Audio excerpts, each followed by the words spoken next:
Mga kamagic, ito na ang ating tutorial mga kamagic sa isang magic tricks na ballpen na iswipe sa ating kamay tapos mawawala si coins. So ganito ang gimmick mga kamagic.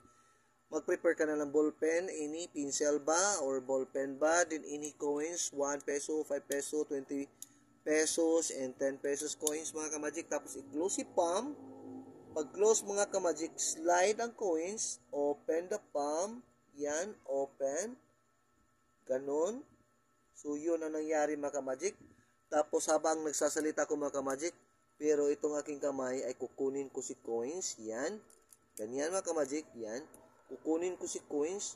Pag nakuha ko na yan mga kamagic si coins, itago ko na. Slide. Itago. Yan. Pag natago ko na yan si coins mga kamagic. Uy, sorry. So, ganun mga kamagic. Palm. Ganun. Slide kamay. Habang nagsasalita, kukunin si coins. Ganyan. Tapos, itago na mga kamagic. Pero slant lang konti, pero hindi makita, pero nandito na si coins. Tapos slide, pagbalik, wala na si coins, open the palm. Yan lang mga kamagic. Tapos pagkuha ng cover mga kamagic, ganyan. Sabihin mo, nandyan si coins. Pag ganun mo sa cover mga kamagic, sabay tapon ito si coins. Okay?